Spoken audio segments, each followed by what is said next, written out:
So there's this scene. Doctor Who is in his time machine climbing up and down its steps, talking to the TV audience at home, quip, quip, quip, about a time travel hypothetical. In it, a time traveller, inspired by Beethoven, discovers that the composer never existed, and so reproduces all his works, originating the music that motivated him to travel backwards in time in the first place. Remind yourself of this scene, if you haven't watched it in a while. It's only a couple of minutes long, and it makes for a great video clip, hosted on the Doctor Who YouTube channel. It's called the Bootstrap Paradox. Google it. It's energetically directed, the camera swivelling and tracking with Peter Capaldi's didactic direct address, further propelled by the circular motion of the set and practical lights which push the clock face action of the scene from behind. The whole thing feels a little like sitting on the spinning face of the vinyl records which are props to the scene. And the emphasis of all the round things is appropriate, as the time traveller in the story becomes both cause and effect in a perfect loop. The Bootstrap Paradox, as presented here, is unlike most paradoxes in that it isn't really one. There's no logical contradiction or straightforward impossibility. In fact, the scenario described requires the time traveller to create his own past to avoid contradiction, tying his present into his history in a way that demands that he always had done. But as the hypothetical concludes, if it's possible that the time traveller created his own past in Beethoven's Fifth, then where did the music come from? The symphony is part of a tradition, it has the fingerprints of inspiration and influence, and most of all, it has a soul that can't be explained away. When the episode loops back around to this scene, it does so with a shrug, apparently leaving the thought experiment unanswered. So, my question today is this. Who really composed Beethoven's Fifth?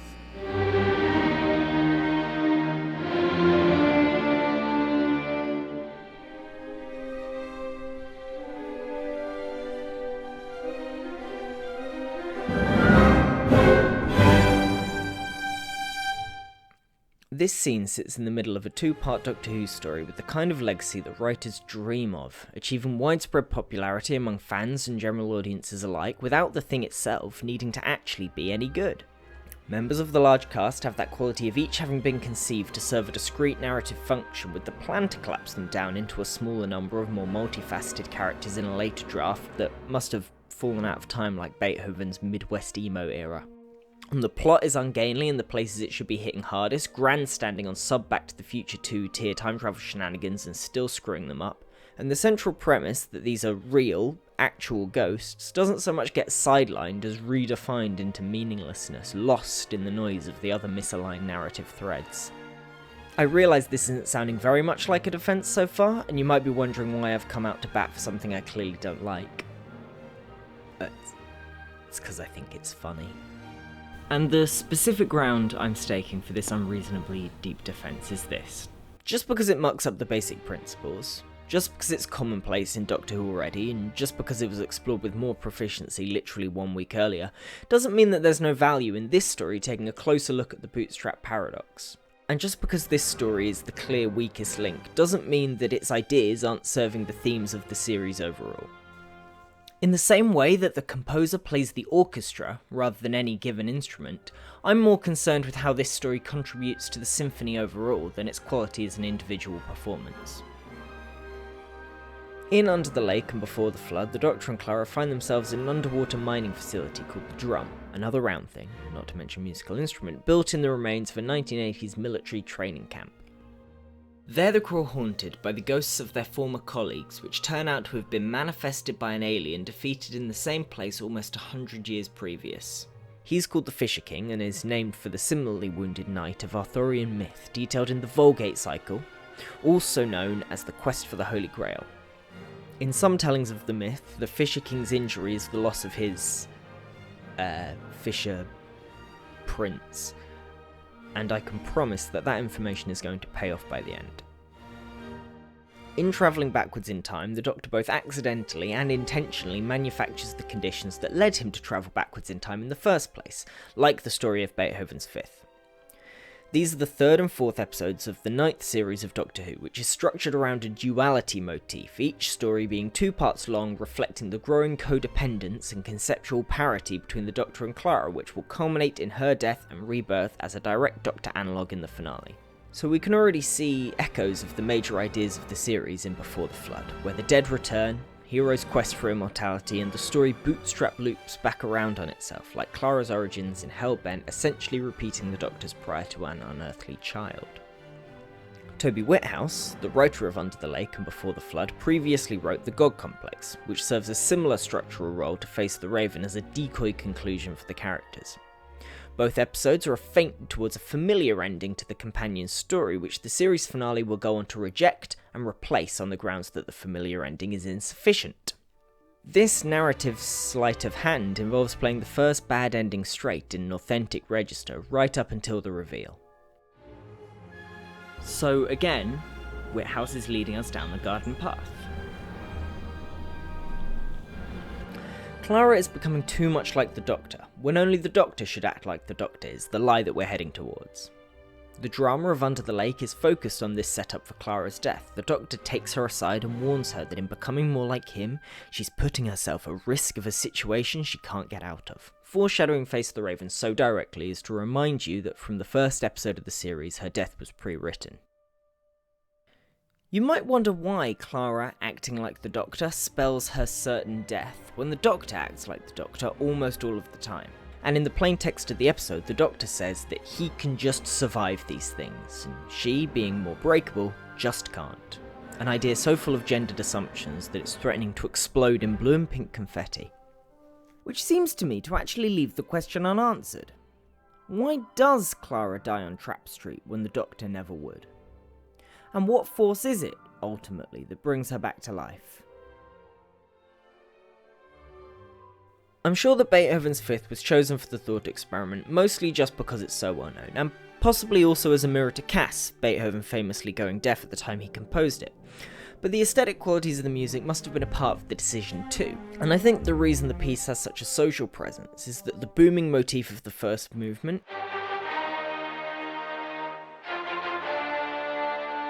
is so forceful, so insistent, that it sticks in your head whether you want it to or not. But in the musical language of Doctor Who specifically, this thumping 4-beat phrase has an existing association.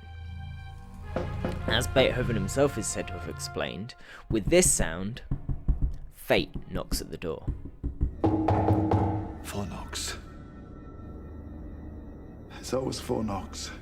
And if you think about how a bootstrap loop makes the future a prerequisite of the past, and therefore just as immutable, it seems inevitable that the Fate Symphony was chosen to represent it. So, Clara's future death in Trap Street is becoming guaranteed by her actions now, fate knocking at the door. And the Doctor's future's set in stone too, with the cliffhanger of his own ghost appearing in the present as he arrives in the past. But what seems to be a confirmation of the inevitability of the Doctor's death turns out to be the exact opposite.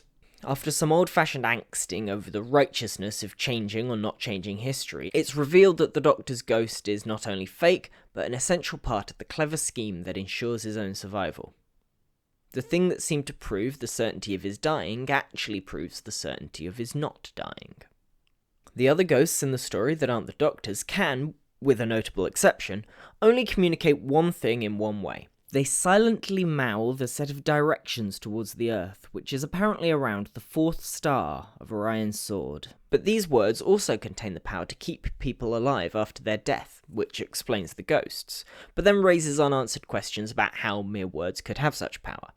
Instead of those directions, the Doctor's own ghost is repeating a list of names, the deaths of the crew in the order that they happen from his perspective.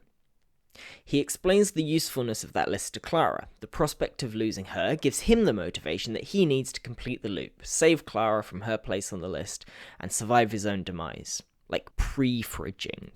But you being the next name, that's what made me confront the Fisher King. Functionally then, these words too have the power to keep people alive after their death. And as I say, the 5th Symphony has a similar power to get stuck inside your head, and the booming of the 4 knocks motif rings like a triumph which itself comes as inevitably as Fate's knock at the door.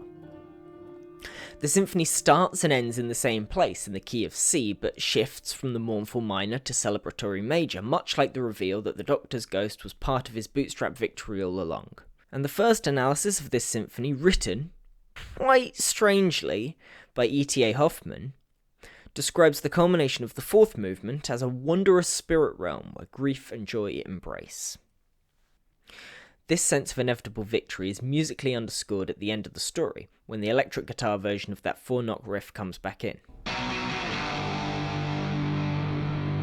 So strong is the piece's association with triumph that it gained the nickname the V Symphony, V standing cleverly for both victory and the number 5 in Roman numerals. And, speaking of Roman numerals, the re-instrumentation of the main titles ties Beethoven's Fifth and the Doctor Who theme tune together, guiding the ear to that 4-beat motif in both, and the mind to how the title's music too marks the inevitability of victory. Because of course it's no surprise that the Doctor survives this story. The main character was never going to die in the 4th episode of the series, so the audience spends before the flood just waiting for the reveal as to how he did it, a bit like in an episode of Columbo, or an episode of House, or an episode of Doctor Who. Indeed, in the very previous story, the Doctor reveals that he feels the same way. In the post-cliffhanger cold open of The Witch's Familiar, we see the Doctor in a similarly hypothetical sequence seconds away from his seemingly unstoppable death.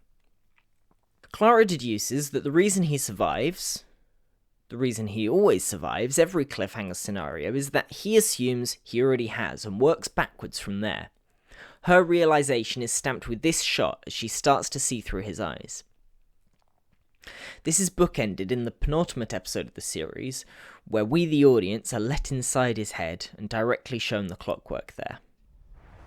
Assume you're going to survive. Always assume that. All of these sequences are punctuated by breaks in the fourth wall of varying loudness, acknowledging that the Doctor's survival in these situations isn't diegetically explicable, but a function of his being the lead of the TV show.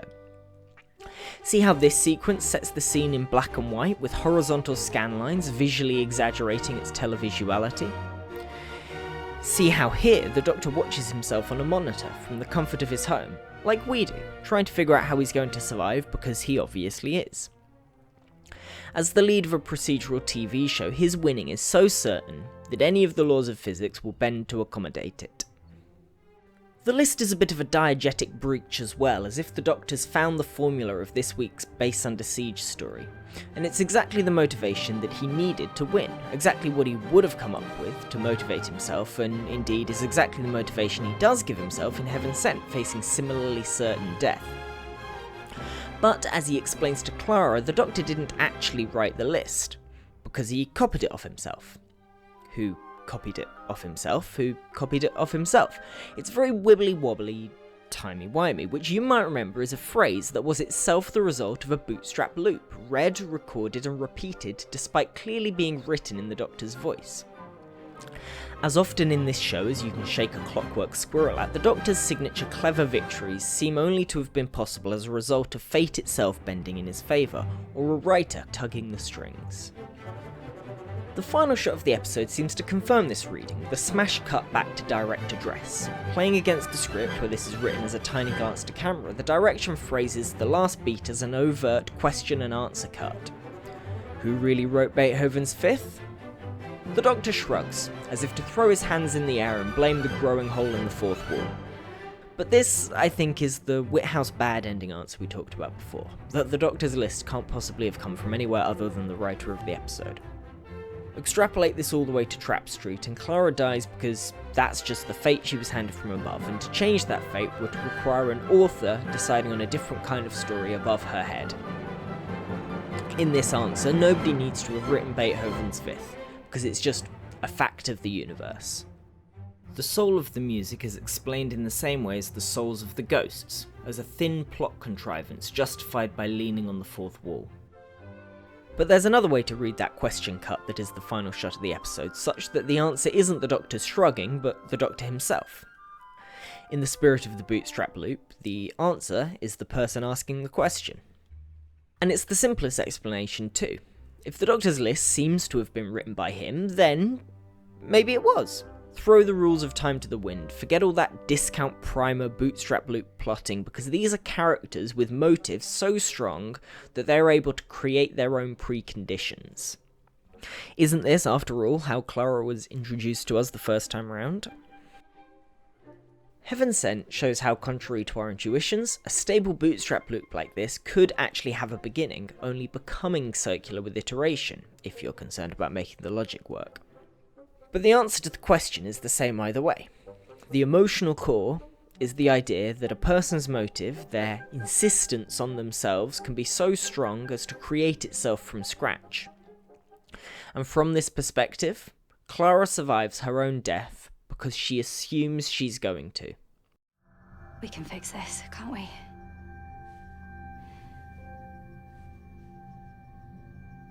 We always fix it. She asserts her own future by insisting on her past, and she too finds magic words from beyond the grave that bring her back to life. Clara creates something that seems to have always existed, but which clearly originates with her, in a way that breaks the bounds of the world she lives in. Just like the Doctor's list, or any of his other bootstrap loop cheats, or the hypothetical time traveller summoning the soul of Beethoven's music out of nothing. Surely the time traveller can't really be said to have composed the Fifth Symphony if he was only ever copying it out, acting like Beethoven. But then, acting like Beethoven is exactly what Beethoven spent his life doing, and all artists copy. The time traveller decides who they intend to be, and, in the end, that's all being is. They pick themselves an identity, and though it seems like it should be impossible, it's somehow who they always were. It's not dictated from above, because it can't be. The Fisher King makes a perfect counterpoint then, unable to pass on his name and stagnating for it, where our time traveller creates and recreates their own life by sheer force of will, building their identity so strongly that it seems to have always existed, in a perfect circle. And as I alluded to before, we actually see one other way that the ghosts can communicate with the living in this story. When they send a message in Morse code. Every other time the dead speak, it's an act of rote circular repetition. Even the Doctor's ghost can only copy itself, but just once, they communicate a proper message, and it's through dits and dats. So why draw attention to the bootstrap loop this episode, when it's already so commonplace in the show? Exactly because it's so commonplace. Because it's the Doctor's signature trick, and the thing that defines him as the lead of the show. Beethoven's Fifth stands in for the Doctor's assertion of his own primacy by his assumption of his own survival. And it's how Clara forges her own origin. That motif is the motive that they make themselves. The story of their own inevitable triumph retold in an endless cycle, from the dead to the living in the simplest possible terms, as if tapped out in Morse code. V for victory, ... dash.